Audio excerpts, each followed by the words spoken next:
नमस्कार दोस्तों। तो स्वागत है आपका हमारे YouTube चैनल लिसन स्लॉट में। आज की ऑडियो बुक में हम चर्चा करेंगे महान अमेरिकी निवेशक वॉरेन बफेट की जीवन की और जानेंगे उनके जीवन के बारे में कुछ रोचक तथ्य। तो चलिए शुरू करते हैं। व्यवसाय का आर्थिक परीक्षण। जैसा कि हम सब जानते हैं, वॉरेन बफेट के दृष्टिकोण से वही कंपनियां समावित्व निवेश तथा काम करने के लिए सबसे अच्छी हो सकती है जो पेशागत उन्नति यानी करियर एडवांसमेंट, नौकरी की सुरक्षा यानी जॉब सिक्योरिटी व दीर्घकालिक लाभ कमाने का महानतम अवसर प्रदान कर सकने की स्थिति में हो। वॉरेन ऐसी ही कंपनियों को टिकाऊ प्रतिस्पर्धा लाभ यानी ड्यूरेबल कॉम्पिटिटिव एडवांसमेंट प्रदान कर सकने वाली सही व्यवसाय मानते हैं, क्योंकि उन कंपनियों के अंतर्निहित व्यावसायिक अर्थशास्त्र यानी इनहेरेंट बिजनेस इकोनॉमिक्स उनके पक्ष में काम करते हैं। और अब हम वॉरेन बफेट द्वारा उन कंपनियों के आर्थिक परीक्षण की विधियों के बारे में चर्चा करेंगे। याद रहे कि वॉरेन बफेट निवेश की गतिविधियों के विशुद्ध रूप से व्यवसाय यानी बिजनेस मानते रहे हैं। निवेश करने की इस परिकल्पना यानी कॉन्सेप्ट या दर्शन यानी फिलॉसफी को पेशावर भाषा में व्यवसायिक दृष्टिकोण निवेश यानी बिजनेस प्रोस्पेक्टिव इन्वेस्टिंग कहा जाता है। बफेट की दृष्टि में निवेश वही है जो व्यापार के मूल सिद्धांतों का पालन करता है और उसमें कहीं भी अटकलबाजी या सट्टेबाजी यानी स्पेकुलेशन का कोई स्थान नहीं रखता है। व्यापार का आधारभूत उद्देश्य लाभ यानी प्रॉफिट कमाना है, जो अर्थशास्त्र के मांग यानी डिमांड व आपूर्ति यानी सप्लाई के मौलिक समीकरण यानी बेसिक फॉर्मूला पर संचालित होता है। बफेट की ऐतिहासिक निवेश सफलता का रहस्य इसी व्यापार दृष्टिकोण से भरा हुआ है। यह शब्दावली सुनने व समझने में भले ही बहुत आसान लगती हो, लेकिन यह बहुत ही चुनौतीपूर्ण परिकल्पना है।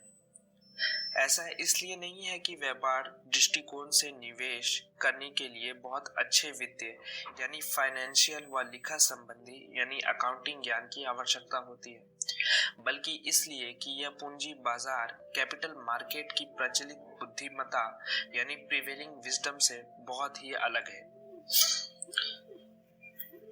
वॉरेन बफेट की व्यापार दृष्टिकोण निवेश परिकल्पना विशेष प्रकार की पेशेवर कुशलता यानी प्रोफेशनल स्किल है, जो व्यापार दर्शन से अधिक व्यापार अनुशासन यानी बिजनेस डिसिप्लिन पर आधारित है। और जब यह परिकल्पना आपकी समझ में आ जाएगी तो आपको यह भी पता चल जाएगा कि यह कुशलता भी संपूर्ण भक्ति यानी एब्सोल्यूट डिवोशन की मांग करता है। यह अटूट भक्ति ही आपको वित्तीय परिदृश्य यानी फाइनेंशियल लैंडस्केप में अपने अस्तित्व को बनाए रखने में मदद कर सकती है। छोटा सा भटकाव भी आपको हमेशा के लिए भय व लालच की मूर्खतापूर्ण धारणा पर नाचने के लिए मजबूर कर देता और आप कभी भी विवेकशील निवेशक यानी प्रूडेंट इन्वेस्टर नहीं रह पाएंगे और हमेशा के लिए दृढ़ सट्टाबाज यानी इम्प्रूडेंट स्पेकुलेटर बन जाएंगे। ध्यान रखें, विश्व के सभी पूंजी बाजारों में दृढ़ सट्टेबाजों की संख्या बहुत अधिक है, जो अटकलबाजी पर आधारित मूर्खतापूर्ण व्यवसाय व्यवहार यानी बिजनेस बिहेवियर को हवा देकर भय व लालच का वातावरण बनाते हैं। तत्काल धनवान बनने के लिए सपने देखने वाले लोग उनके इस जाल में फंसते हैं, क्योंकि उन्हें सट्टेबाज का रास्ता आसान लगता है। ऐसे लोग कभी भी विवेकशील निवेशकों की अध्यावासी साधना यानी स्ट्रेनुअस प्रैक्टिस में आनंद नहीं ले पाते और सट्टेबाजी की विशाल टीम का हिस्सा बन जाते हैं या फिर सब कुछ लुटाकर बाजार से ही बाहर हो जाते हैं। इसके उलट यदि आप व्यापार के दृष्टिकोण से निवेश करते हैं तो दूसरे की मूर्खता आपके लिए भी लाभ की फसल काटने वाली उपजाऊ खेत बन जाती है। अर्थात पूंजी बाजार में भय व लालच की बहुत प्रचलित मानसिकता के कारण दृढ़ सट्टेबाज मूर्खतापूर्ण व्यवहार करते तो हैं, लेकिन विवेकशील निवेशकों जो केवल व्यवसाय दृष्टिकोण से ही अनुशासित व विवेकपूर्ण पूंजी निवेश करते हैं को उनकी गलतियों से लाभ कमाने का अवसर मिलता है। सावधान व्यवसाय के दृष्टिकोण से निवेश करने वाले विवेकशील निवेशकर्ताओं को केवल दूसरे की मुक्तों से ही लाभ कमाने का अवसर नहीं मिलता, वास्तव में दूसरों की गलतियों से लाभ के अवसर तो उन्हें बस अपने अनुशासित व्यापार व्यवहार के कारण मिल जाते हैं। वॉरेन बफे के व्यावसायिक दृष्टिकोण के निवेश के आधारभूत निवेश दर्शन को अपनाने के लिए हमें व्यवसाय के मूल्यांकन की कला सीखनी ही पड़ेगी, अन्यथा हमारे निवेश का फैसला विवेकपूर्ण नहीं हो जाएगा और हम भी पूंजी बाजार के अधिकांश जुआरियों के दल में शामिल होकर अटकलबाजियां में फंस जाएंगे और किसी भी व्यावसायिक संगठन की स्थिति में आकलन के लिए उसकी कारोबारी बैलेंस शीट को पढ़ना होगा और उसके आंकड़े के पीछे के अर्थ को गहराई से हमें समझना होगा। वॉरेन बफे का पिन कारोबार।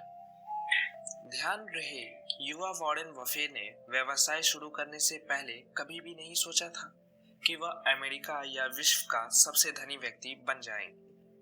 उनका ऐसा कुछ भी सपना नहीं था। वह बचपन से ही अधिक धन जरूर कमाना चाहते थे और इसके लिए उन्होंने व्यवसाय शुरू करने का फैसला किया था। चूंकि वह चक्रवृद्धि ब्याज के आश्चर्यजनक नतीजों को पूरा लाभ उठाना चाहते थे, इसलिए उन्हें यह भी अच्छी तरह से मालूम था कि वह जितना जल्दी अपना व्यवसाय शुरू करेंगे, नतीजे उतने ही अधिक अच्छे मिलेंगे। क्योंकि वह यह भी जानते थे कि मृत्यु के बाद चक्रवृद्धि ब्याज कमाना संभव नहीं होगा। उल्टे कर विभाग वसूली करने के लिए दरवाजे पर आ धमकेंगे। वास्तव में वॉरेन ने किशोर अवस्था से ही धन कमाने में अपनी जन्मजात रुचि का प्रदर्शन करना शुरू कर दिया था। उन्होंने बचपन में ही च्युइंग गम व कोका कोला की बोतलें बेचकर और फिर घर घर साप्ताहिक पत्रिकाओं का वितरण कर धन कमाना शुरू कर दिया था। उन्होंने अपने दादा की किराना दुकान पर ही काम किया था। अभी वह हाई स्कूल में ही पढ़ रहे थे तो उन्होंने गोल्फ गेंद, स्टाम्प, कारों की धुलाई एवं अखबारों के वितरण से अच्छी कमाई कर ली थी। सन 1944 में जब उन्होंने अपनी पहली इनकम टैक्स रिटर्न दाखिल की तो उसमें अखबार बांटने के काम आने वाली साइकिल व घड़ी की लागत को घटाकर आमदनी प्रदर्शित की थी। सन 1945 में जब वॉरेन बफे 11वीं कक्षा में पढ़ाई कर रहे थे तो उन्होंने और अधिक कमाई करने के धंधे की काफी खोजबीन की थी। अंत में उन्होंने $35 में एक पुरानी लेकिन अच्छी हालत वाली पिनबॉल मशीन, विशेष प्रकार की सिक्का संचालित मनोरंजक मशीन खरीदी थी। इस तरह से उन्होंने व्यवसाय के लिए पहली परिसंपत्ति यानी एसेट बना ली थी और अब उन्हें उस मशीन को स्थापित करने के लिए ऐसे स्थान की तलाश थी जहां अधिक से अधिक लोग उसका उपयोग कर सके। सबसे पहले स्थानीय बिल्डर्स हॉल संचालक से संपर्क किया तो उसने बताया था कि उसके पास पहले से ही अपनी 4 पिनबॉल मशीनें थी। असल में वह यह नहीं चाहता था कि वॉरेन भी वहां अपनी मशीन स्थापित करे और उसके पास आने वाले ग्राहकों को तोड़े, इसलिए उसने वॉरेन बफे को मना कर दिया। तब वॉरेन को यह बात समझ आई थी कि उस बिल्डर्स हॉल संचालक ने स्थानीय बाजार के इंडोर गेम्स, कमरे के अंदर खेले जाने वाले खेल कारोबार पर अपना एकाधिकार यानी मोनोपोली बना रखा है और वह किसी को इस प्रकार के खेलों में प्रवेश नहीं करने देना चाहता है। स्पष्ट है कि जल्द से जल्द व्यवसाय शुरू करने के लिए उतावले वॉरेन बफे को बाजार की पहली सच्चाई का सामना करना पड़ा था और वह कमाने के अवसर से वंचित कर देने वाले इस झटके से बहुत हद तक निराश भी हुए थे। लेकिन वह हार मानने वालों में से नहीं थे, क्योंकि उन्होंने पिनबॉल मशीन खरीदने से पहले व्यवसाय की लाभदायकता को पूरा आकलन कर लिया था, इसलिए इससे पीछे भागने का कोई भी प्रश्न नहीं था। वह इस धंधे से कमाई करने के लिए कृत संकल्प था वह इस तथ्य को भी बहुत अच्छी तरह से परख चुके थे कि खुदरा धंधे की सफलता के लिए सबसे महत्वपूर्ण उसकी अवस्थी यानी लोकेशन है। ऐसी जगह जहां ग्राहकों की सबसे अधिक आवाजाही थी, उससे तो वॉरेन को दूर कर दिया था। वॉरेन ने इसके अन्य विकल्पों पर विचार करना शुरू कर दिया। जल्द ही उनके दिमाग की बत्ती जल उठी। उन्होंने देखा कि पिनबॉल खेलने आने वाले अधिकांश युवा क्रू कट शैली के बाल कटवाते हैं। फिर उन्हें पता चला था कि सार्स नामक स्थानीय नाई उस शैली पर के बाल काटता था। वॉरेन ने सार्स की नाई दुकान की छानबीन की थी, तो उन्हें दो महत्वपूर्ण जानकारियां मिली थी। वहां पर कोई पिनबॉल मशीन नहीं थी और उसकी दुकान में बहुत बड़ी जगह थी जहां पर पिनबॉल खेलने वाले युवा अपनी बारी का इंतजार कर रहे होते थे। उसी वक्त वॉरेन के दिमाग में अपने जीवन के सबसे पहले संयुक्त उद्यम यानी जॉइंट वेंचर का विचार कौंधा था और उन्होंने सार्स के सामने प्रस्ताव रखा कि यदि वह अपनी दुकान में उसे पिनबॉल मशीन स्थापित करने का अवसर दे देंगे तो उसके साथ कुल राजस्व का 20% साझा करेंगे। सार्स को मानो ऐसे प्रस्ताव की जरूरत ही थी और उसने वॉरेन को हाँ कर दी थी। अगले ही दिन वॉरेन ने वहां पिनबॉल मशीन स्थापित कर दी थी। अगले दिन जब वॉरेन दुकान पर पहुंचा था तो उसे मशीन में उसे $10 मिले थे। उन्होंने 20% हिस्सा यानी $2 सार्स को दे दिया और 80% यानी $8 खुद रख लिया। दुकान से बाहर निकलते हुए वॉरेन को महसूस हुआ था कि यह बहुत ही लाभदायी कारोबार साबित होने वाला था। तो वॉरेन बफे ने पिनबॉल व्यवसाय का मूल्यांकन क्या किया होगा? यह प्रश्न थोड़ा पेचीदा है। इसके लिए हमें व्यवसाय के अर्थशास्त्र का अध्ययन करना होगा। पिनबॉल व्यवसाय की एकादिवसीय बैलेंस शीट। प्रदत्त पूंजी यानी पेड अप कैपिटल वह धन है जिससे व्यवसाय शुरू किया गया है और यहाँ पर वह राशि $35 है। प्रतिधारित आय यानी रिटेन्ड इनकम व्यवसाय के परिचालन या कारोबार से रखा गया धन है जो यहाँ पर एक दिन के कारोबार से आया हुआ $8 है।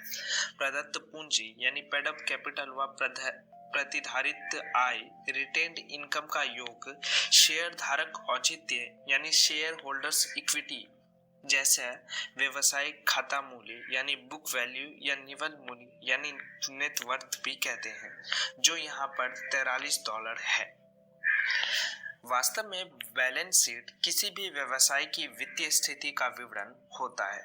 हमें वॉरेन बफे के पिनबॉल व्यवसाय का एकादिवसीय बैलेंस शीट से पता चलता है कि उनकी परिसंपत्तियां $35 प्लस $8 यानी $43 है और उनकी कोई देनदारी नहीं है।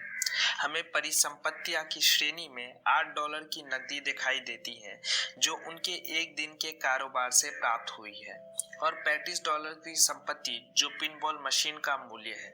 चूंकि वॉरेन ने व्यवसाय शुरू करने के लिए कोई ऋण नहीं लिया है इसलिए उनकी कोई देनदारी भी नहीं है। वास्तव में बैलेंस शीट किसी भी व्यवसाय की वित्तीय स्थिति का विवरण होता है। हमें वॉरेन बफे के पिनबॉल व्यवसाय के एकादिवसीय बैलेंस शीट से पता चलता है कि उनकी कुल परिसंपत्तियां $43 है और उनकी कोई देनदारी नहीं है। हमें परिसंपत्तियों की श्रेणी में $8 की नकदी दिखाई देती है जो उनके लिए एक दिन के कारोबार से प्राप्त हुई है और $35 की संपत्ति जो पिनबॉल मशीन का मूल्य है। चूंकि वॉरेन ने व्यवसाय शुरू करने के लिए कोई ऋण नहीं लिया था इसलिए उनकी कोई देनदारी भी नहीं है। प्रदत्त पूंजी यानी पेड अप कैपिटल वह धन है जिससे व्यवसाय शुरू किया गया है और यहाँ पर वह राशि $35 है। प्रतिधारित आय यानी रिटेन्ड इनकम व्यवसाय से परिचालन या कारोबार से रखा गया धन जो यहाँ पर एक दिन के कारोबार से आया हुआ $8 है। प्रदत्त पूंजी यानी पेडअप कैपिटल व प्रतिधारित आय यानी रिटेन्ड इनकम का योग शेयर धारक औचित्य शेयर होल्डर्स इक्विटी जिसे व्यवसाय खाता मूल्य यानी बुक वैल्यू या निवल मूल्य यानी नेट वर्थ भी कहते हैं, जो यहाँ पर $43 है।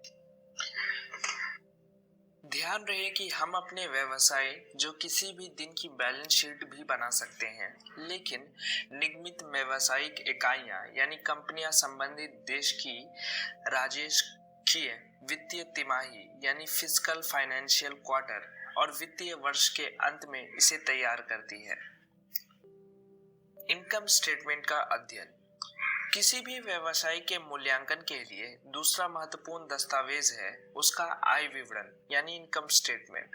वॉरेन बफेट के पिनबॉल व्यवसाय के एकादिवसीय कारोबार का आय विवरण इस प्रकार बनाया जाएगा।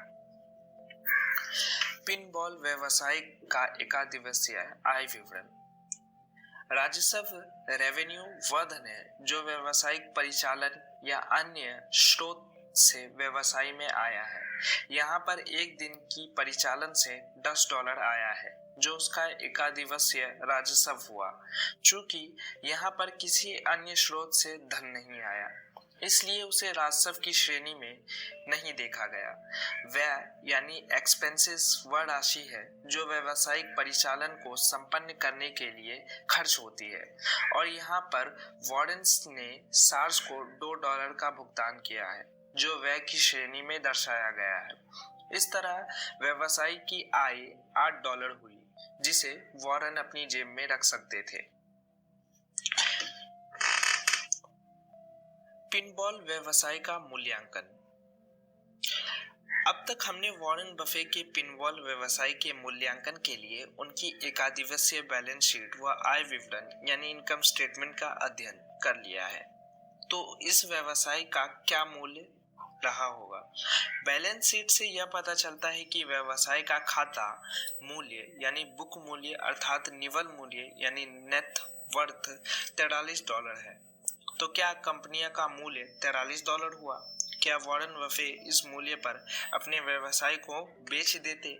स्पष्ट है, वॉरेन ऐसा कभी भी नहीं करते, और यदि यह आपका व्यवसाय होता तो आप भी ऐसा नहीं करते, क्योंकि इसमें औसतन $8 का शुद्ध आय अर्थात लाभ होने की संभावना थी।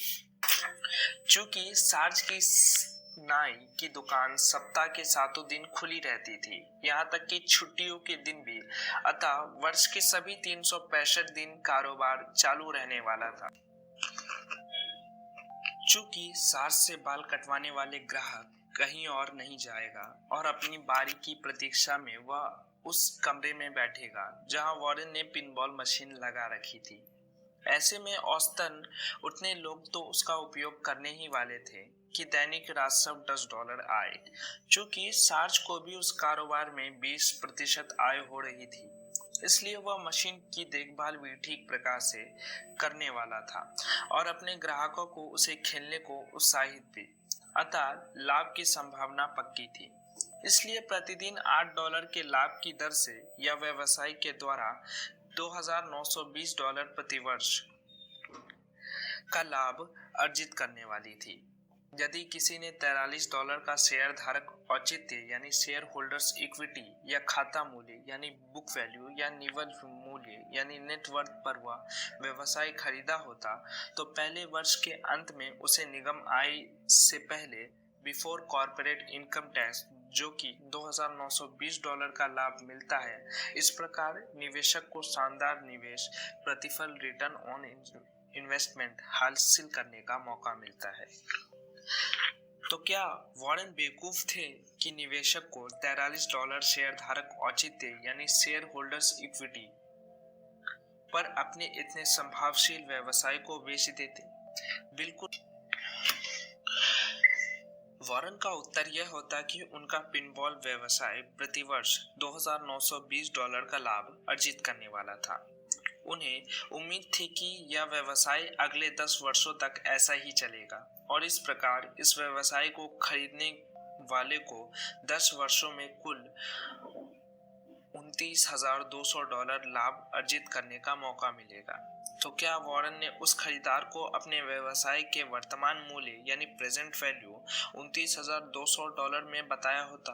बिल्कुल नहीं, क्योंकि जो इस व्यवसाय को खरीदने वाला था उसे व्यवसाय के लाभ से अगले 10 वर्षों तक लगभग $44,516 कमाने का अवसर मिल सकता था। कैसे? यदि वह व्यवसाय के लाभ का औसतन 8% वार्षिक ब्याज देने वाले किसी बैंक के आवर्ती जमा करता यानी रेकरिंग डिपॉजिट अकाउंट या मुद्रा बाजार निधि यानी मनी मार्केट फंड में लगातार निवेश करे, तो वह खरीदार वॉरेन के उस व्यवसाय का मूल्यांकन कैसे करता? स्पष्ट है कि वॉरेन ने अपने व्यवसाय का भविष्य मूल्य यानी फ्यूचर वैल्यू $44,516 आकलित किया था। यदि खरीदार $2,920 के दैनिक लाभ को 8% ब्याज देने वाले बचत खाते या फिर अन्य वित्तीय उत्पादों में उसका लगातार निवेश करे, इस प्रकार उसने उसका वर्तमान वैल्यू यानी प्रेजेंट वैल्यू लगभग $20,619.52 का आंका होता। इस गणना के लिए आपको फाइनेंशियल कैलकुलेटर का उपयोग करें तो अच्छा है, क्योंकि हाथ में चक्रवृद्धि ब्याज की गणना में बहुत अधिक समय लग सकता है। वैसे तो आप फाइनेंशियल कैलकुलेटर का भी उपयोग कर सकते हैं, लेकिन इसकी लागत अधिक है। ऐसे में आप इंटरनेट पर मुफ्त में उपलब्ध फाइनेंशियल कैलकुलेटर का उपयोग करें। भविष्य मूल्य यानी फ्यूचर वैल्यू या वर्तमान मूल्य यानी प्रेजेंट वैल्यू के लिए अलग अलग कैलकुलेटर हैं। अभी आप वर्तमान वैल्यू गाणक यानी प्रेजेंट वैल्यू कैलकुलेटर में एफवी यानी फ्यूचर वैल्यू या भविष्य वैल्यू के सामने चौकटे में 44,516 नंबर ऑफ ईयर्स की वर्षा की संख्या और चौकटे में 10 और 1/i यानी इन्वेस्टमेंट पर ईयर के प्रति ब्याज दर के चौकटे में 8% अंकित करें और कैलकुलेट गणना का बटन क्लिक करें। आपको परिणाम मिलेगा $20,619.52। यदि खरीदार ने वॉरेन को उनके पिनबॉल व्यवसाय के लिए वर्तमान मूल्य यानी $20,619.52 का भुगतान किया होता, तो इसका अर्थ यह हुआ कि वह अपने निवेश पर वार्षिक 8% चक्रवृद्धि ब्याज दर पर लाभ अर्जित करता और 10वें वर्ष के अंत में भविष्य मूल्य $44,516 प्राप्त करना उचित समझता था। इसका अर्थ यह भी हुआ कि उस खरीदार के लिए इससे अधिक लाभ दर अर्जित कर सकने वाला और कोई निवेश विकल्प नहीं था। मान लें कि उसके पास 10% चक्रवृद्धि वार्षिक ब्याज दर वाला निवेश विकल्प होता, तो क्या वह वॉरेन के बिक्री प्रस्ताव को स्वीकार करता? बिल्कुल नहीं। तो वह वॉरेन के पिनबॉल कारोबार का वर्तमान वैल्यू क्यों आंकता?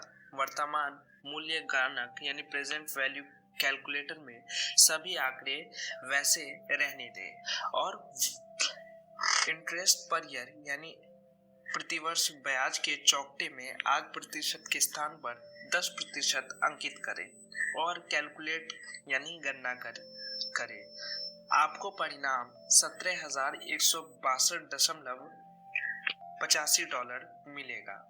इसका अर्थ यह हुआ कि खरीदार को उसके खरीद मूल्य यानी $17,162.85 पर वार्षिक 10% ब्याज दर में से कुल 27,353.15 की ब्याज राशि कमाने का अवसर मिलता।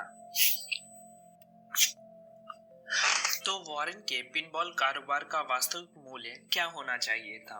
वॉरेन के हिसाब से कम $20,619.52, लेकिन अंतिम मूल्य इस तथ्य पर निर्भर करता है कि खरीदार उसे उस मूल्य पर खरीदना चाहता है या नहीं।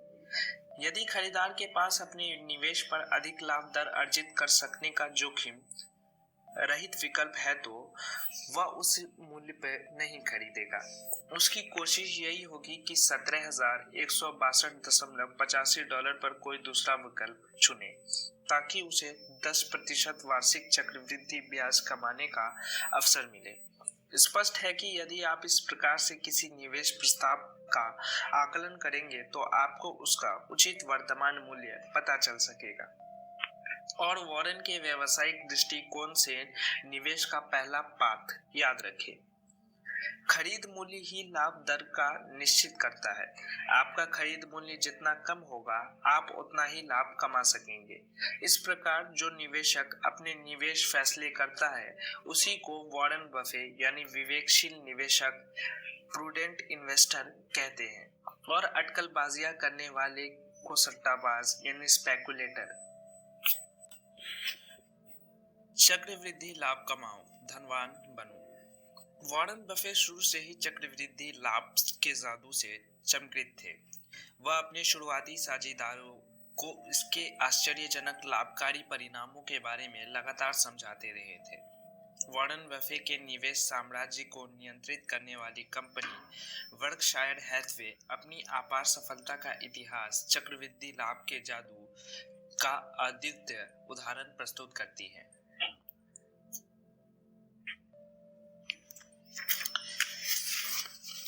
क्लास ए को विभाजित होने दिया और ना ही लाभांश यानी डिविडेंड ही जारी किया था।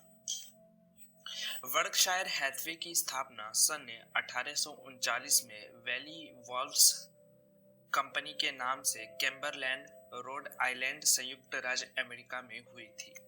वॉरेन ने अपनी निवेश साझेदारी कंपनियों के माध्यम से सन 1962 में बर्कशायर हैथवे के शेयर खरीदना शुरू कर दिया था।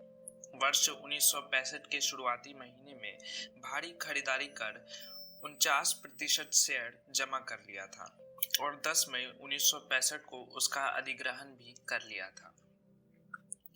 हालांकि वॉरेन ने $7.60 के प्रति वर्ष के भाव से शेयर खरीदना शुरू किया था, लेकिन अंततः कुल शेयर का औसत खरीद मूल्य यानी $14.46 के प्रति शेयर आया था।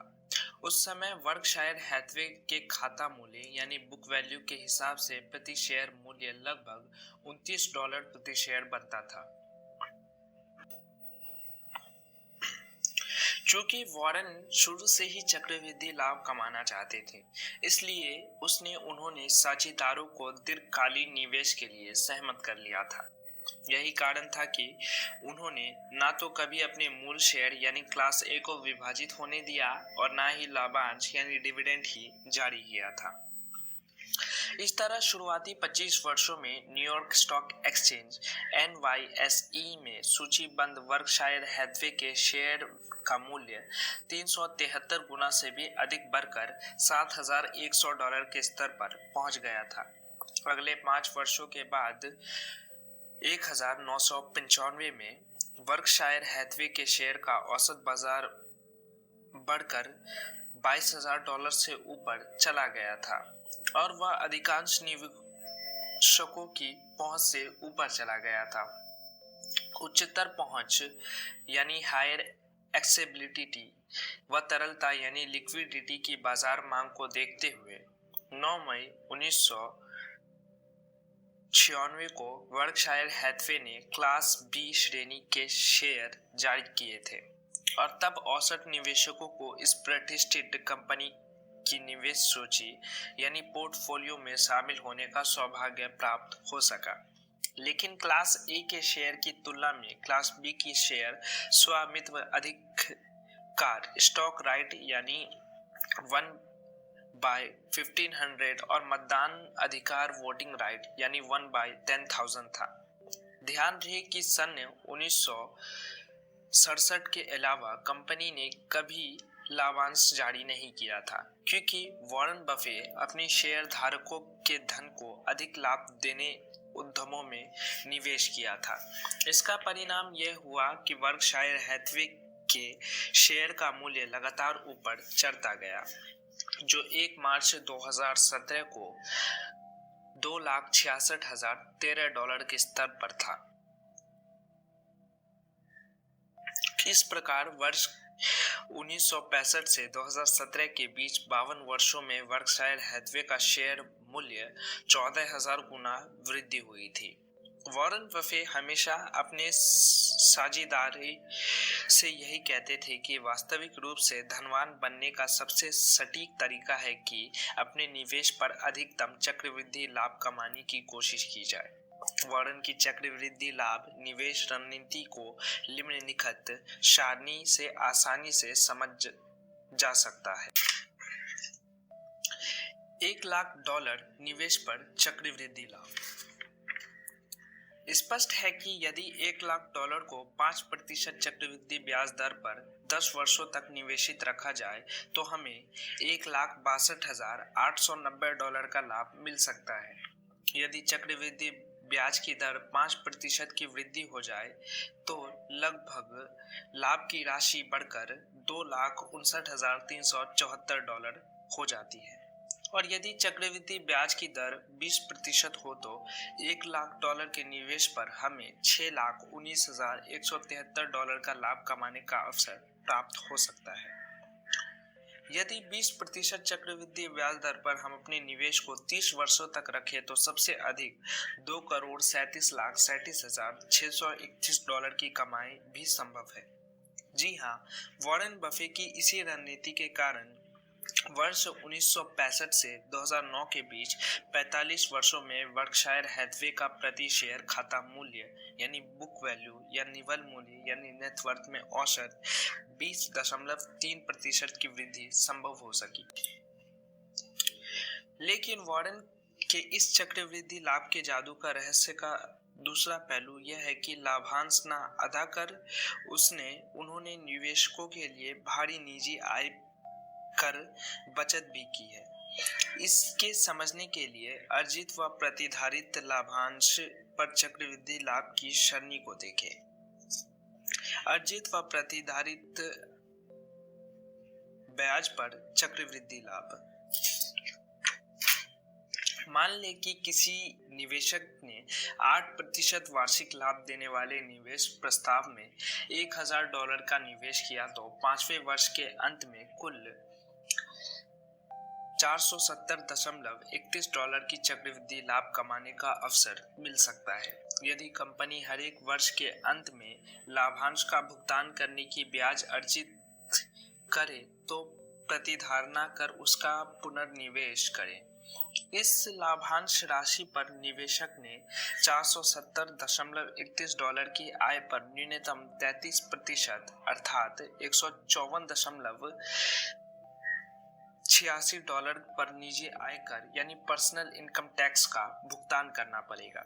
अर्थात निवेशक को $1,000 के निवेश पर वास्तविक लाभ $314.43 होगा। लेकिन निवेशक ऐसा तभी कर सकता है जब वह किसी ऐसी कंपनी की स्वामित्व हिस्सेदारी में निवेश करे जो उसे वार्षिक लाभांश का भुगतान करने की बजाय उसे अपने पास प्रतिधारित करे और उसे अच्छी कमाई दे सकने वाले निवेश विकल्पों में निवेश करे। वॉरेन ने ऐसा ही किया था। उसने बर्कशायर हैथवे निवेशकों के वार्षिक लाभांश को प्रतिधारित उस राशि को अधिक लाभ कमा सकने वाले विकल्पों में निवेश किया था। चूंकि वॉरेन ने अपने निवेशकों को लाभांश का भुगतान नहीं किया, इसलिए निवेशकों को अपने लाभांश पर हर वर्ष आयकर का भुगतान नहीं करना पड़ा।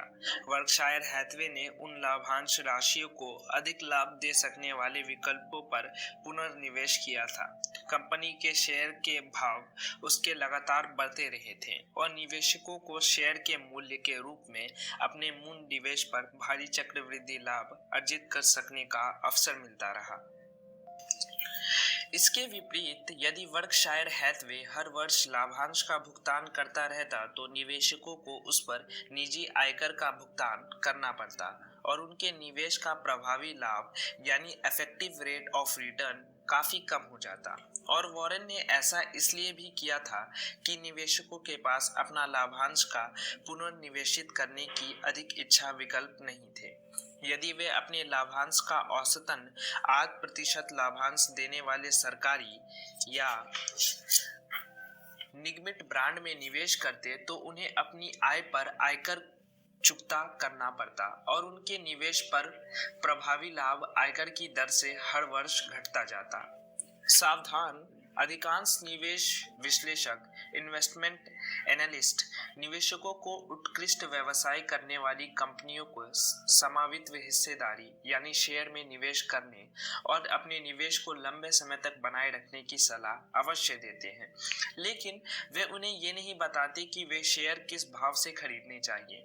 लेकिन हम वॉरेन बफे की निवेश रणनीति का अनुसरण करते हैं तो हमें ऐसे निवेश विश्लेषकों के झांसे में नहीं आएंगे, क्योंकि वॉरेन कहते हैं लाभ की दर खरीद मूल्य पर निर्भर करती है। उदाहरण के लिए सन 1987 में खाद्य उत्पाद व तंबाकू समूह फिलिप मॉरिस के प्रति शेयर मूल्य $6.60 व $10.36 शेयर विभाजन समायोज्य मूल्य के बीच में खरीदे बेचे जा रहे थे। 10 वर्षों के बाद सन 1997 में उन शेयरों के औसत बाजार मूल्य $44 हो गई थी। यदि आपने सन 1987 में फिलिप मॉरिस के शेयर को $6.60 के भाव में खरीदा होता और 10 वर्षों के तक संभालने के बाद 1997 में $44 के भाव में बेचा होता तो आपका पूर्ण चक्रवृद्धि लाभ दर pre tax compounding rate of return लगभग 21.9%। लेकिन यदि आपने उसी शेयर को $10.36 में खरीदा होता और उसे $44 में बेचा होता तो आपका कर पूर्व चक्रवृद्धि लाभ दर लगभग 15.56% होती। इस प्रकार यदि आपने $6.60 प्रति शेयर के भाव में कुल $1 लाख का निवेश किया होता तो 21.9% वार्षिक चक्रवृद्धि लाभ दर पर 10 वर्षों के बाद वो राशि बढ़कर $7,24,497.77 हो जाती। लेकिन वही शेयर यदि $10.36 में खरीदा गया होता तो 15.56% वार्षिक चक्रवृद्धि लाभ दर पर आपका $1 लाख का मूल निवेश बढ़कर $4,24,693.22 ही हो पाता। अर्थात दोनों खरीद मूल्य पर चक्रवृद्धि लाभ का अंतर $2,99,804.55 का होता। ये सारी गणनाएं आप अपने पहले बताए गए मुफ्त ऑनलाइन वित्तीय गणक फाइनेंशियल कैलकुलेटर से आसानी से कर सकते हैं। व्यवसाय चुनने के 9 वित्तीय प्रश्न।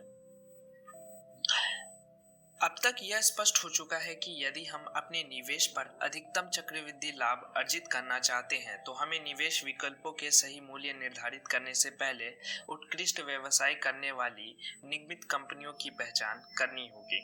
उत्कृष्ट कंपनियों की पहचान के दर्शन को विकसित करने के लिए वॉरेन ने अपने गुरु बेंजामिन ग्राहम के मूल दर्शन के बहुचर्चित अमेरिकी निवेशक फिलिप आर्थर फिशर और अपने साझेदार चार्ल्स थॉमस मुंगेर के निवेश दर्शनों को भी शामिल किया था और अंत में तय किया था कि वह केवल उन्हीं कंपनियों में निवेश करेगा जिसका अर्थशास्त्र मजबूत हो और जिसकी भविष्य की आय का वह उचित रूप से आकलन कर सके।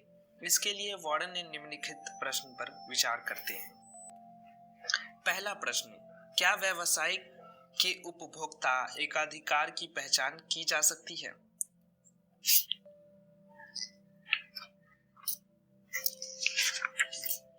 जैसा कि हमने पिछले अध्याय में पढ़ा है, वॉरेन बफे अपने पेशेवर जीवन में ऐसी बहुत सी कंपनियों को खोज पाने में सक्षम रहे थे जो अद्वितीय उत्पादों या सेवाओं की बिक्री करती है और उपभोक्ता बाजार में अपने बाजार खंड में एकाधिकार सा बनाए रखती है। वॉरेन ऐसी कंपनियों को उपभोक्ता एकाधिकार यानी कंज्यूमर मोनोपोली संबोधित कर रहे हैं, जैसा कि टोल ब्रिज पर रखरखाव का परिचालन करने वाली कंपनियां। वॉरेन के दृष्टिकोण से यह उपभोक्ता एकाधिकार का शास्त्रीय स्वरूप है। यदि कोई उपभोक्ता तैरे या नाव का प्रयोग किए बिना नदी पार करना चाहता है तो उसे पुल के उपयोग के लिए टोल टैक्स का भुगतान भी करना पड़ेगा, क्योंकि स्थान विशेष पर नदी पार करने पर टोल ब्रिज का एक अधिकार सा होता है। इसी प्रकार की स्थिति वहां भी होती है जब किसी बड़े शहर में एकमात्र समाचार पत्र होता है। चूंकि आपको उस शहर विशेष में अपने उत्पाद या सेवा को प्रचारित करना है, अतः आपको उसी समाचार पत्र में विज्ञापन प्रकाशित करना होगा। स्पष्ट है कि चाहे वह स्थान विशेष का टोल ब्रिज हो या फिर शहर विशेष का एकमात्र समाचार पत्र, उपभोक्ता एक अधिकार उन्हें अपनी सेवाओं की बड़ी कीमत लगाने की स्वतंत्रता प्रदान करता है। वास्तव में किसी व्यवसाय विशेष की कंपनियों में उपभोक्ता एक अधिकार की उपस्थिति को सुनिश्चित करने के लिए वॉरेन बफे ने कुछ वैचारिक परीक्षण निर्धारित किए थे। ऐसा करने के लिए वॉरेन स्वयं से सबसे पहला प्रश्न करते थे, यदि उनके पास अरबों डॉलर हो और वह शीर्ष के 50 प्रबंधकों को नियुक्त करने में सक्षम हो तो क्या वो वैसा ही व्यवसाय शुरू कर सकते हैं और उस व्यवसाय से संबंधित कंपनियां की तरह सफलतापूर्वक संचालित भी कर सकते हैं। यदि वॉरेन को उत्तर नहीं में मिलता तो वह मान लेते कि संबंधित कंपनियां कुछ विशेष प्रकार के उपभोक्ता एक अधिकार से सुरक्षित है। वॉरेन की दृष्टि में उपभोक्ता एक अधिकार कंपनी की वास्तविक परीक्षा यह है कि कोई प्रतिस्पर्धा कंपनी धन कमाने की परवाह किए बिना भी उसे किसी प्रकार का कोई नुकसान नहीं पहुंचा सकती है।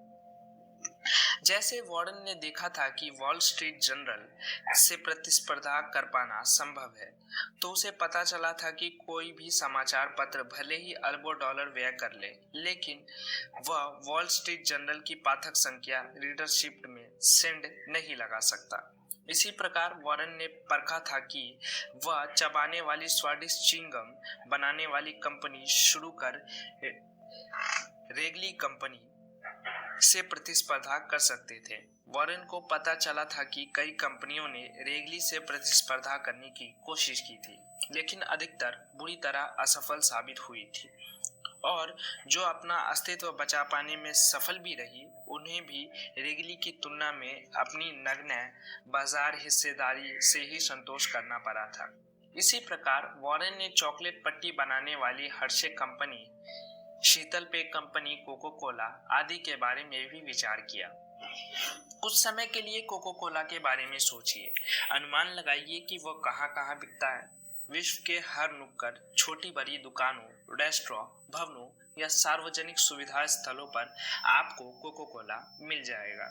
ये एक ऐसा लोकप्रिय शीतल पेय है कि हर दुकान या रेस्टोरेंट को उसे रखना पड़ता है। क्यों? क्योंकि यदि वह कोको कोला नहीं रखेगा तो उसकी बिक्री प्रभावित होगी। आप कोको कोला से प्रतिस्पर्धा करने की कोशिश कीजिए। आपको इसके लिए जनरल मोटर्स जैसी दो कंपनियों के बराबर पूंजी आधार यानी कैपिटल बेस की आवश्यकता पड़ेगी। फिर भी आप यह दावा नहीं कर सकते कि आप कोको कोला से प्रतिस्पर्धा कर सकते हैं। विश्व में उससे प्रतिस्पर्धा कर सकने वाली एक ही कंपनी विकसित हो सकी, जिसका नाम पेप्सिको है, और कोई नहीं, क्योंकि कोको कोला के पास शीतल पेय बनाने का सीक्रेट फॉर्मूला है। जी हाँ, वॉरेन ने अपने शोध में पाया था कि उपभोक्ता एक अधिकार वाली कंपनियां अपने विशाल नकदी प्रवाह कैश फ्लो से लाभान्वित होती है, इसीलिए वे आमतौर पर लगभग ऋण मुक्त होती है। यही कारण है कि ऐसी कंपनियां दूसरे लाभकारी उद्यमों को शुरू कर पाने या फिर अपनी ही शेयरों को वापस खरीद अपनी स्वामित्व हिस्सेदारी को बढ़ा पाने में सक्षम होती है।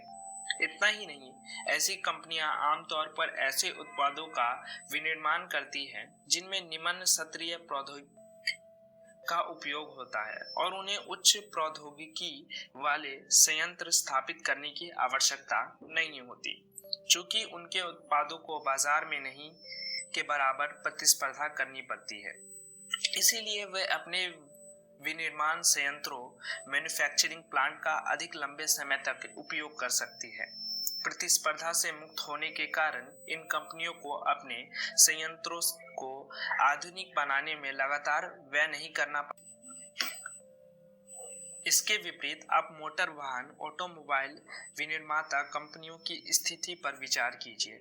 ये भी वस्तु उत्पादों कमोडिटी प्रोडक्ट जैसे मूल्य संवेदनशील प्राइस सेंसिटिव होते हैं। यही कारण है कि इन्हें बस एक नए प्रारूप वाली कार को बाजार में लाने के लिए अपने पुराने संयंत्रों को अधिक और आधुनिक बनाने और नई उत्पादन सुविधा स्थापित करने पर अरबों डॉलर का व्यय करना पड़ता है।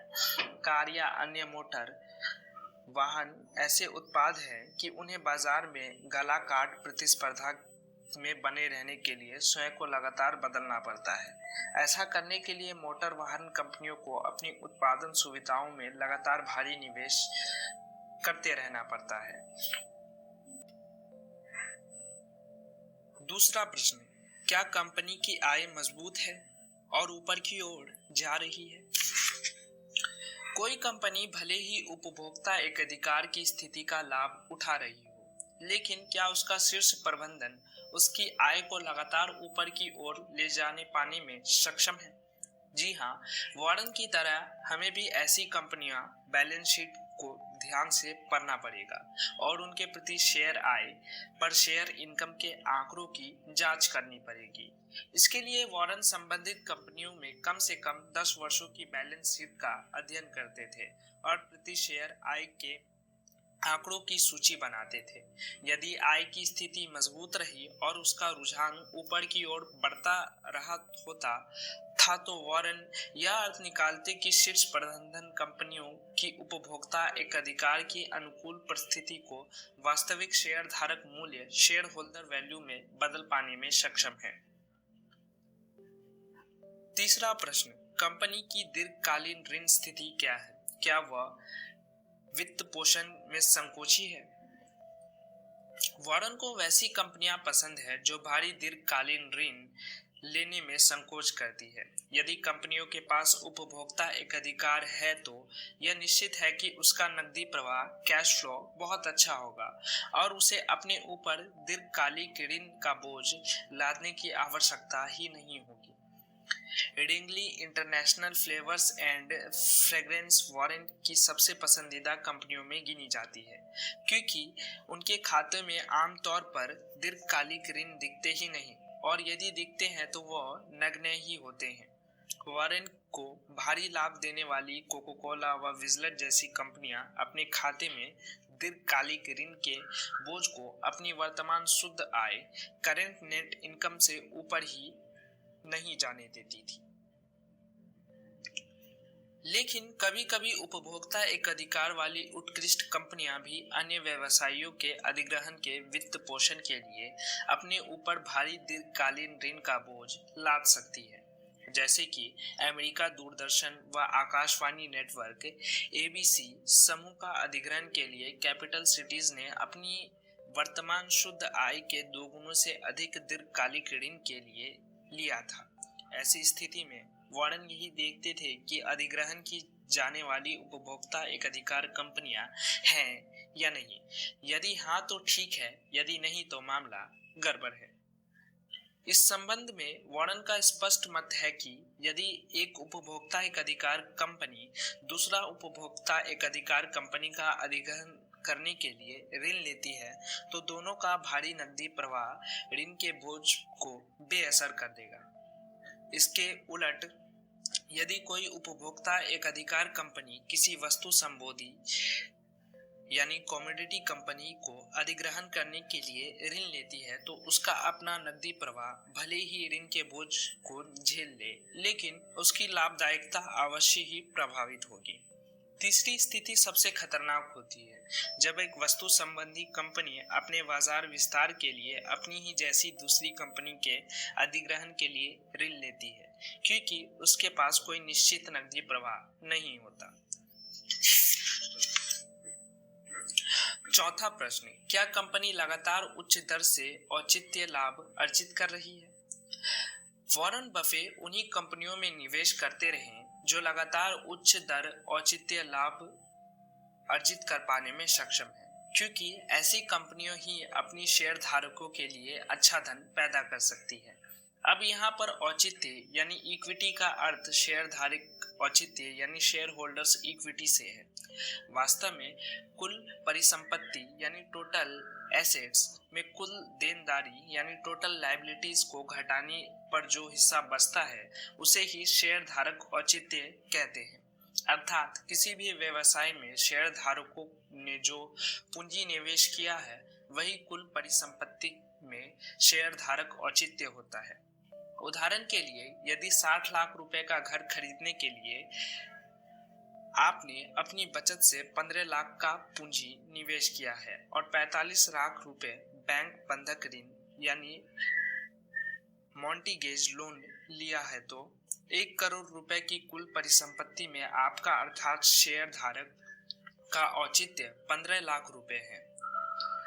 अब यदि आप उस घर को किराए पर चढ़ाते हैं तो रख रखाव व्यय, बंधक ऋण की समृद्धि, मासिक किस्तें एवं गृह कर का भुगतान करने के लिए आपको हिस्से में जो राशि बचती है वही शेयर धारक औचित्य यानी शेयर होल्डर्स इक्विटी होगी।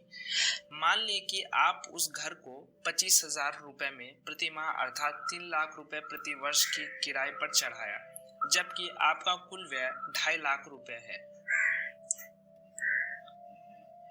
रख रखाव व्यय 6,000 रुपए, कुल EMI 2,40,000 रुपए और गृह कर 4,000 रुपए रहा हो तो आपके हिस्से में 50,000 रुपए राशि आई।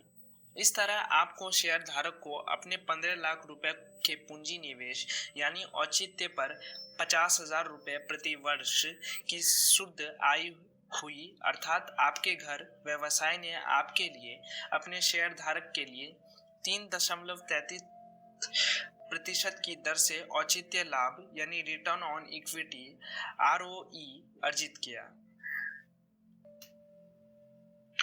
इसी प्रकार यदि 1 करोड़ रुपए की कुल परिसंपत्ति वाली किसी व्यवसायिक निगम कंपनी को स्वामी है जिसकी कुल देनदारियां 40 लाख रुपए है, तो इसका अर्थ यह हुआ कि आपने उसमें 60 लाख रुपए का अपना पूंजी निवेश किया हुआ है, जो उस कंपनी के शेयर धारक औचित्य कहा जाएगा। यदि उस कंपनी ने कर भुगतान करने के बाद 19.80 लाख रुपए का शुद्ध लाभ अर्जित किया, तो इसका अर्थ होगा कि उसने आपके लिए 33% की दर से अर्जित किया है। ऐसी स्थिति में यदि भारतीय कंपनियों सामूहिक रूप से औसत 12% की दर से औचित्य लाभ यानी रिटर्न ऑन इक्विटी अर्जित कर रही है, तो आपकी कंपनी औसत से ऊपर कही जाएगी और जिन कंपनियों औचित्य लाभ दर लगभग 12% से कम होगी वे औसत से नीचे कही जाएंगी। स्पष्ट है कि आप भी औसत से ऊपर औचित्य लाभ अर्जित करने वाली कंपनियों में ही निवेश करना पसंद करेंगे, क्योंकि वे ही आपके निवेश को अधिक तेजी से बढ़ा पाने यानी अर्थात आपको अधिक धनवान बना पाने में लाभदार साबित होगा। लेकिन वॉरेन अपने निवेश के लिए उन कंपनियों को श्रेष्ठ मानते रहे हैं जो कम से कम पिछले 10 वर्षों से औसतन 15% औचित्य लाभ दर अर्जित कर पाने में सक्षम थी। अर्थात वॉरेन ने अपने मूल्यवान धन का निवेश उन्हीं कंपनियों में किया था जो उसके लिए निश्चित तौर पर औसत से भी अधिक बढ़त कर पाने में सक्षम थी। जी हाँ, जब वॉरेन ने जनरल फूड कॉरपोरेशन के शेयर खरीदना शुरू किया था तो उसका औसत औचित्य लाभ 16% था। इसी प्रकार जब उसने कोका कोला के शेयर खरीदने शुरू किए थे तो वह मात्र 33% औचित्य लाभ दर अर्जित कर रही थी और पिछले 5 वर्षों का औसत लगभग 25% था। हर्शे चॉकलेट वॉरेन की पसंदीदा कंपनियों में से एक थी क्योंकि उसके पिछले 10 वर्षों से औचित्य लाभ दर का औसत 16.7% था। इसी प्रकार वॉरेन ने जब फिलिप मॉरिस के शेयर खरीदने शुरू किए थे तो वह पिछले 10 वर्षों में 30.5% का औसत औचित्य लाभ अर्जित कर रही थी। इसी प्रकार सन 1995 में जब वॉरेन ने कैपिटल सिटीज की बड़ी शेयर हिस्सेदारी थी तो वह 18% की दर से औचित्य लाभ दर अर्जित कर रही थी।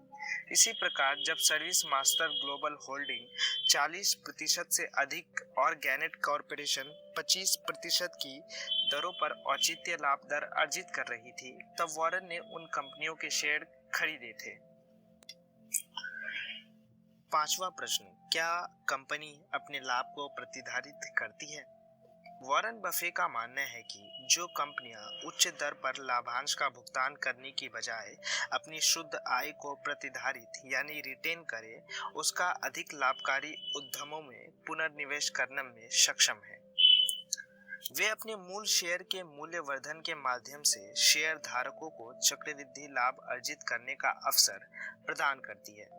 वॉरेन ने अपनी नियंत्रक कंपनी वर्कशायर हैथवे में ऐसा ही किया है, लेकिन उन्होंने यह भी स्वीकारा है कि अपनी आय को प्रतिधारित करने वाली सभी कंपनियां ऐसा कर पाने में सक्षम नहीं होती हैं। इसीलिए हमें ऐसी कंपनियों का इतिहास पर पैनी दृष्टि डालनी चाहिए। छठा प्रश्न, कंपनी अपने वर्तमान परिचालन को बनाए रखने के लिए कितना खर्च करती है? आय अर्जित करना, आय को प्रतिधारित करना और प्रतिधारित आय को वर्तमान परिचालन को बनाए रखने पर व्यय न करें, तीनों अलग अलग बातें हैं। किसी कंपनियों में निवेश करने से सबसे पहले वॉरेन बफे इन तीन आंकड़ों की गहरी छानबीन करते हैं, क्योंकि यदि कंपनी प्रतिधारित आय को अपने वर्तमान व्यवसाय को संभालना पर ही व्यय कर देती है तो उसके पास अधिक लाभकारी उद्यम में पुनर्निवेश करने और अपने शेयर धारकों के लिए अधिक मूल्य अर्जित करने के लिए धन ही नहीं बचता। उदाहरण के लिए, यदि कोई कंपनी प्रतिवर्ष 1 करोड़ रुपए की शुद्ध आय अर्जित करती है, वे अपने शेयर धारकों को लाभांश भुगतान करने की बजाय उसे प्रतिधारित करती है, लेकिन उसे अपने वर्तमान परिचालन को बनाए रखने के लिए हर दूसरे वर्ष अपने संयंत्र यानी प्लांट व उपकरणों यानी इक्विपमेंट को बदलने पर प्रतिवर्ष 2 करोड़ रुपए खर्च करने पड़ते हैं, तो स्पष्ट है कि वास्तव में कंपनी की शुद्ध आय की दर शून्य है। जी हाँ, वॉरेन उसी व्यावसायिक परिचालन को उत्कृष्ट यानी एक्सीलेंट मानते हैं, जिसे अपने संयंत्र या उपकरणों के बदलाव के लिए अपनी शुद्ध आय में से शून्य खर्च करना पड़ता है। वास्तव में जब वॉरेन बफे अपने गृहनगर ओमाहा स्थित नेब्रास्का ओमाहा विश्वविद्यालय के कॉलेज ऑफ बिजनेस एडमिनिस्ट्रेशन में निवेश पर रात्रिकालीन वर्ग संचालित करते थे, तो वह कंपनियों की पूंजी की आवश्यकता एवं उसका प्रभाव पर व्याख्यान दिया करते थे। इस संदर्भ में AT&T और थॉमसन पब्लिशिंग के उदाहरण देते हैं। वॉरेन प्रदर्शित करते थे कि विघटित होने से पहले AT&T शेयर धारकों के लिए खराब निवेश विकल्प थी। हालांकि वह बहुत अच्छी आय अर्जित करती थी, लेकिन उसे अपनी पूंजीगत आवश्यकताओं, शोध एवं विकास, रिसर्च एंड डेवलपमेंट और R&D तथा आधारभूत ढांचे यानी इंफ्रास्ट्रक्चर के लिए अपनी आय से भी अधिक अतिरिक्त धन एकत्रित करना पड़ता था। अपने विस्तार के वित्त पोषण के लिए AT&T नए शेयर व ब्रांड जारी करती थी। इसके विपरीत थॉमसन पब्लिशिंग जैसी कंपनियां एकल समाचार पत्र वाले शहरों में बहुत से समाचार पत्रों के प्रकाशन करती थी और शेयर धारकों से बहुत धन बनाती थी। उसके लिए ऐसा कर पाना इसलिए संभव होता था कि एक बार मुद्रणालय यानी प्रिंटिंग प्रेस संबंधी आधारभूत ढांचा स्थापित किए जाने के बाद उसे बहुत ही कम पूंजीगत आवश्यकताएं होती थी। उसे अपने शेयर धारकों के धन को शोषित करने की जरूरत नहीं पड़ती थी। इस तरह से उसके पास नए समाचार पत्रों को खरीदने तथा अपने शेयर धारकों को और अधिक धनवान बनाने के लिए बहुत अधिक नकदी होती थी। इस तरह वॉरेन बफे यह पाठ पढ़ाने की कोशिश करते थे कि एक व्यवसाय बिना अधिक पूंजीगत आवश्यकता के भी अपने मूल्य वर्धन कर पा रहा था, जबकि दूसरे व्यवसाय केवल इसलिए अपनी वृद्धि कर पा रहे थे क्योंकि उसमें अतिरिक्त पूंजी का निवेश किया जा रहा था। इस प्रकार की घटना का संदर्भ अमेरिकी मोटर वाहन कंपनी जनरल मोटर्स के बारे में भी दिया जा सकता था। वर्ष 1985 के प्रारंभ से लेकर 1995 के अंत के बीच जनरल मोटर्स की प्रति शेयर औसत आय लगभग $17.92 थी और उसने प्रति शेयर $20.60 का औसत लाभांश भुगतान किया था। लेकिन इस दौरान कंपनी को अपने व्यवसाय के रखरखाव, सुधार व विस्तार के लिए कुल प्रति शेयर $102.34 की पूंजीगत आवश्यकताओं की पूर्ति करनी पड़ती थी। इसी प्रकार जनरल मोटर्स को इन 10 वर्षों के बीच अपनी आय की तुलना में अधिक लाभांश भुगतान के लिए प्रति शेयर $2.68 के साथ पूंजीगत आवश्यकताओं के लिए प्रति शेयर $102.34 का भी जुगाड़ करना पड़ा था।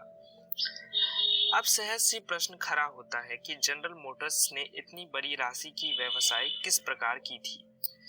जी हाँ, कंपनी के फाइनेंशियल रिकॉर्ड्स बताते हैं कि इस अवधि के दौरान उसे अपने ऋण खाते में लगभग 33 अरब डॉलर की राशि जोड़ी थी। अर्थात कंपनी ने प्रति शेयर लगभग $83.70 का ऋण बोझ बढ़ा लिया था। स्पष्ट है कि केवल ऋण से कंपनी की आवश्यकताएं पूरी नहीं हुई थी। इस अवधि के दौरान कंपनी ने अपने सामान्य स्वामित्व यानी कॉमन स्टॉक में से 13.20 करोड़ नए शेयर जारी किए थे। इसका परिणाम यह हुआ कि इस अवधि के दौरान जनरल मोटर्स के प्रति शेयर खाता मूल्य यानी निवल मूल्य यानी बुक वैल्यू या नेटवर्थ में $34.29 की गिरावट आई थी। उसका प्रति शेयर खाता मूल्य वर्ष 1985 के $45.99 के स्तर से गिरते हुए 1995 में $11.70 रह गया था। लेकिन आश्चर्य की बात यह है कि जनरल मोटर्स के प्रति शेयर बाजार में मूल्य में कोई गिरावट नहीं आई थी। वह वर्ष 1985 के आरंभ में $40 प्रति शेयर की दर पर खरीदा बेचा जा रहा था और 10 वर्षों के बाद भी उसका बाजार मूल्य उसी स्तर पर झूल रहा था। इसका अर्थ यह हुआ कि 10 वर्षों की व्यावसायिक गतिविधियों के बावजूद जनरल मोटर्स ने अपने शेयर धारकों के पूंजी मूल्य में कोई बढ़त नहीं की, क्योंकि वह 33 अरब डॉलर के ऋण बोझ तथा 13.20 करोड़ नए शेयर जारी कर मूल्य शेयर धारकों के सारे पूंजी को अपनी पूंजी आवश्यकताओं की पूर्ति में निगल गई, तो मूल्य शेयर धारकों को अपने निवेश पर क्या मिला? बस $20.60 प्रति शेयर का लाभांश। यदि इसका कर पूर्व यानी प्री टैक्स चक्रवृद्धि लाभ निकाले तो वह लगभग 5.8% होगा। अब यदि इसमें से कर व मुद्रास्फीति यानी इन्फ्लेशन को संयोजित कर दिया जाए तो पता चलेगा कि इन 10 वर्षों में निवेशित पूंजी ने अपना वास्तविक मूल्य ही खो दिया। और ऐसा इसलिए हुआ कि मोटर वाहन उद्योग की पूंजीगत आवश्यकता ही भीषण होती है, चूंकि कार व ट्रक के प्रारूप लगातार बदलते रहते थे। इसलिए जनरल मोटर्स को नई आवश्यकताओं के अनुसार अपने विनिर्माण संयंत्रों को लगातार आधुनिक बनाए रखना पड़ा था। चूंकि उसकी पूंजीगत आवश्यकताएं की लागत उसकी कुल आय से अधिक थी, इसलिए उसे अपने ऊपर ऋण का बोझ भी बढ़ाना पड़ा था और नए शेयर जारी करना पड़ा था। इसके अतिरिक्त पूंजी भी इकट्ठा करनी पड़ी थी। इस प्रकार स्वयं को व्यवसाय में बनाए रखने के लिए जनरल मोटर्स अपने शेयर धारकों की पूंजी का मूल्यवर्धन कर पाने में बुरी तरह असफल रही। यही कारण था कि वॉरेन बफे ने कभी भी जनरल मोटर्स जैसी कंपनियों में व्यवसाय में अर्थात मोटर वाहन वैसे व्यवसाय में जिसे अपने को बनाए रखने के लिए शेयर धारक के मूल्य को व्यय करना पड़ता है में निवेश नहीं किया था। स्पष्ट है कि हमें भी ऐसा व्यवसाय में निवेश से बचना चाहिए जिन्हें अपने आधारभूत ढांचे तथा शोध एवं विकास पर लगातार पूंजीगत आवश्यकताएं होती हैं, क्योंकि ऐसे व्यवसाय में संलग्न कंपनियों का प्रबंधन भले ही कितना भी कुशल हो, वे अपने शेयर धारकों को अपने पूंजी निवेश पर चक्रवृद्धि लाभ अर्जित करने का अवसर नहीं दे पाती है। 7वां प्रश्न, क्या कंपनी निर्धारित आय को लाभकारी विकल्पों में पुनर्निवेशित कर पाने की स्थिति में है? उत्कृष्ट व्यवसाय चुनने के क्रम में वॉरेन बफे हमेशा स्थिति की छानबीन करते रहे हैं कि क्या संबंधित कंपनी प्रतिधारित आय यानी रिटेन्ड इनकम को लाभकारी विकल्पों में पुनर्निवेशित करने की स्थिति में है। ध्यान रहे कि वॉरेन का मूल निवेश दर्शन है। व्यावसायिक दृष्टिकोण से निवेश अर्थात वह निवेश जो उसे अपनी पूंजी पर सामान्य से अधिक लाभ कमाने का अवसर प्रदान करे। सामान्य से अधिक लाभ कमाने का अर्थ ऐसे निवेश विकल्प से है जो बैंक या सरकारी ऋण प्रपत्रों यानी गवर्नमेंट बॉन्ड्स की तुलना में बिना किसी जोखिम के अधिक लाभ कमाने के अवसर प्रदान कर सके। मान लें आप हर वर्ष 10,000 रुपए की बचत करते हैं और उसे अपनी अलमारी में जमा करते हैं, तो 10 वर्षों के बाद आपके पास कुल जमा राशि बढ़कर 1 लाख रुपए हो जाएगी। यदि आपने उसी बचत राशि को 5% वार्षिक ब्याज देने वाली किसी बैंक में आवर्ती जमा खाते यानी रेकरिंग डिपॉजिट अकाउंट में जमा किया होता, तो 10वें वर्ष के अंत में वह 1,32,066 रुपए हो जाती।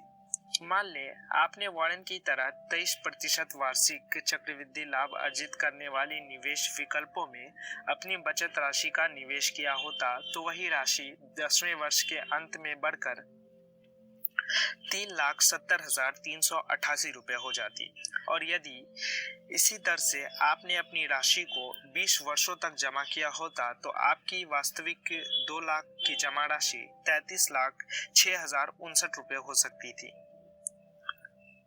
अर्थात वॉरेन की कुशलता से निवेश करने पर 1 लाख रुपए 10 वर्षों में 3,70,388 रुपए हो सकती थी। अर्थात आप अपने वास्तविक निवेश पर 2,70,388 रुपए की अतिरिक्त कमाई कर सकते थे।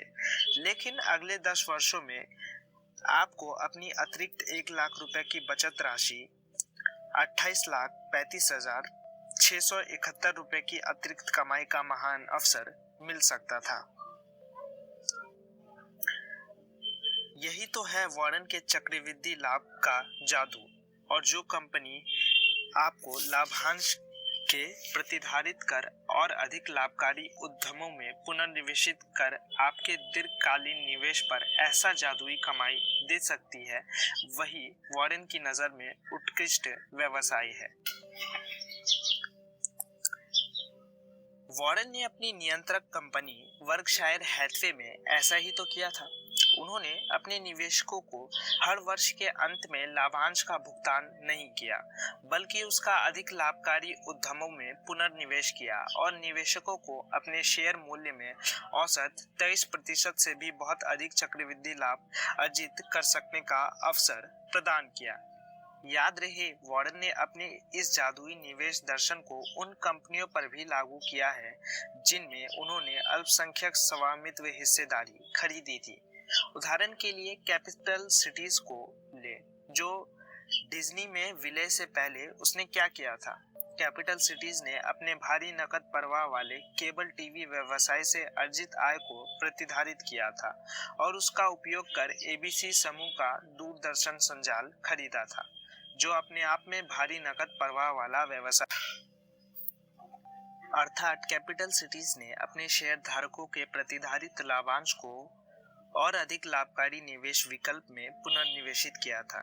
एबीसी समूह एक प्रकार की उपभोक्ता एकाधिकार कंपनी थी, क्योंकि उस समय टीवी व्यवसाय करने वाली कंपनियां का बाजार क्षेत्र संघीय सरकार के कानून से सुरक्षित था और आज जैसी बाजार प्रतिस्पर्धा भी नहीं थी।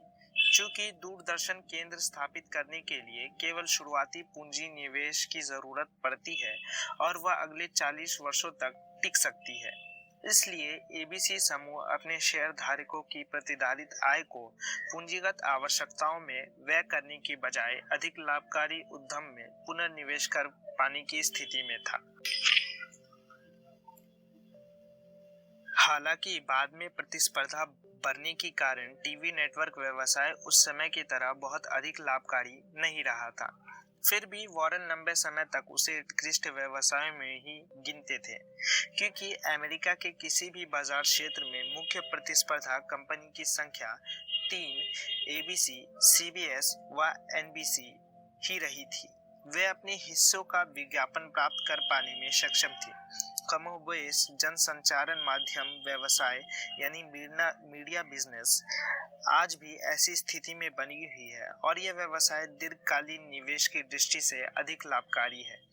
चूंकि इस व्यवसाय की पूंजीगत आवश्यकताएं सीमित है, इसीलिए वह शेयर धारकों की प्रतिधारित आय से अपने बाजार विस्तार के वित्त पोषित कर सकती है और उन्हें लंबे समय में चक्रवृद्धि लाभ अर्जित करने का अवसर दे सकती है।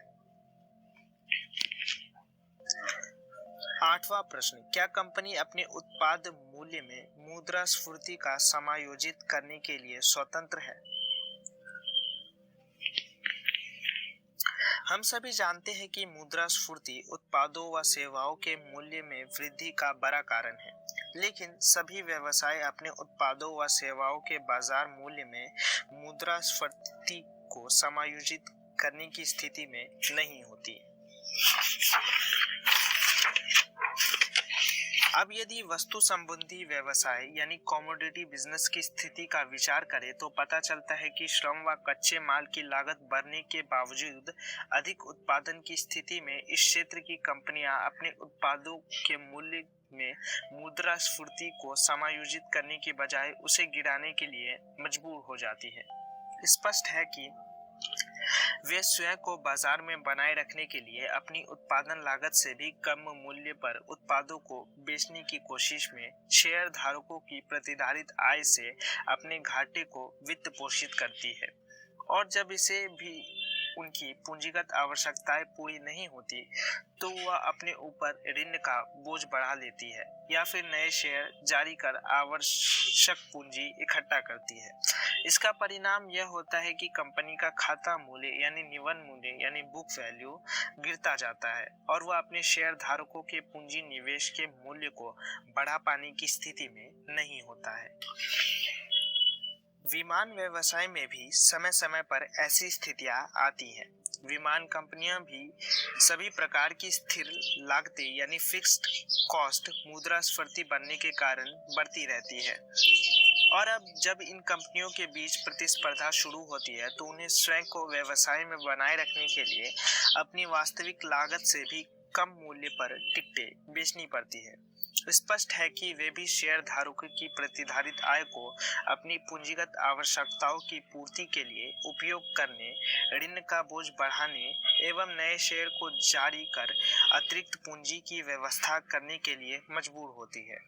ऐसी स्थिति में उनके पास लाभकारी विकल्पों में पुनर्निवेश करने के लिए पूंजी ही नहीं बच पाती और वह शेयर धारकों के मूल्य पूंजी निवेश का उचित मूल्यवर्धन नहीं कर पाती है। जी हाँ, वॉरेन ऐसे व्यवसाय को स्वयं से दूर रखते थे जो शेयर धारकों की प्रतिधारित आय से अधिक लाभकारी विकल्पों में पुनर्निवेशित कर पाने की स्थिति में नहीं होती, क्योंकि वे अपने उत्पादों के मूल्य में मुद्रास्फीति को संयोजित करने के लिए स्वतंत्र नहीं होती है। 9वां प्रश्न, क्या प्रतिधारित आय द्वारा जोड़ा गया मूल्य कंपनी के बाजार में मूल्य में वृद्धि करता है?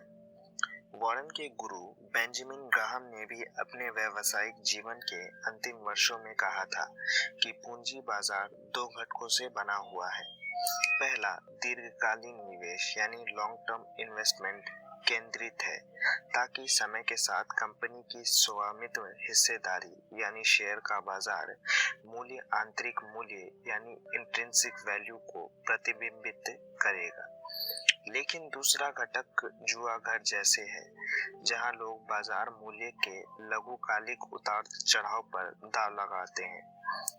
ग्राहम का मानना था कि बाजार के जुआ घर हिस्से के समीकरण पर ऐसी संस्थाओं व लोगों का दबदबा होता है जो शेयर के मूल्य पर दैनिक सूचनाओं के प्रभाव पर अटकलबाजियां करते हैं। साथ ही ग्राहम का यह भी मानना था कि बाजार का यह जुआ घर पहलू ही धैर्यवान निवेशकों को, जिनका ध्यान दीर्घकालीन निवेश पर केंद्रित होता है, अपनी कारीगरी का अभ्यास करने के अवसर प्रदान करता है। कुछ समय के लिए जब बाजार पर जुआरी मानसिकता वाली संस्थाओं पर लोगों के डर व लालच का दबदबा होता है, तब बाजार मूल्य भी अतार्किक रूप से गिर जाते हैं, जो धैर्यवान निवेशकों को कंपनियों के शेयर के आंतरिक मूल्य से भी कम पर खरीदने का अवसर प्रदान करते हैं। निश्चित रूप से वॉरेन ने भी अपनी व्यावसायिक जीवन में अपने गुरु के इस सिद्धांत को ही अपनाया था, लेकिन उसमें एक जोर भी किया था। वॉरेन का मानना रहा है कि यदि कंपनियां सही ढंग से पूंजी का आवंटन करें, अपने खाते मूल्य निवल मूल्य यानी बुक वैल्यू में लगातार वृद्धि करती रहे, तो बाजार की दीर्घकालिक निवेश प्रवृत्ति उसे कंपनी के शेयर के बाजार मूल्य में लगातार प्रतिबिंबित करती रहेगी। वॉरेन की अपनी कंपनी वर्कशायर हैथवे में ऐसा ही हुआ था। कंपनी शेयरधारक की आय को लाभकारी निवेशकों को आवंटित कर अपने खाता मूल्य को बढ़ाती रही थी, जो उसके शेयर के बाजार मूल्य में प्रतिबिंबित होती रही थी। यही कारण था कि उत्कृष्ट कंपनियों की खोजबीन करते समय वॉरेन इस तथ्य की जांच भी अवश्य करते थे कि प्रतिधारित आय द्वारा जोड़ा गया मूल्य कंपनी के बाजार मूल्य में वृद्धि करता है या नहीं। और इन्हीं 9 वर्षों ने वॉरेन बफेट को उत्कृष्ट कंपनियों को चुनने और उनमें दीर्घकालिक निवेश के माध्यम से जादुई चक्रवृद्धि लाभ कमाने के अवसर खोजने में सफल बनाया था। इस ऑडियो बुक को सुनने के लिए धन्यवाद। तो आज की ऑडियो बुक के लिए इतना ही। तब तक के लिए अलविदा।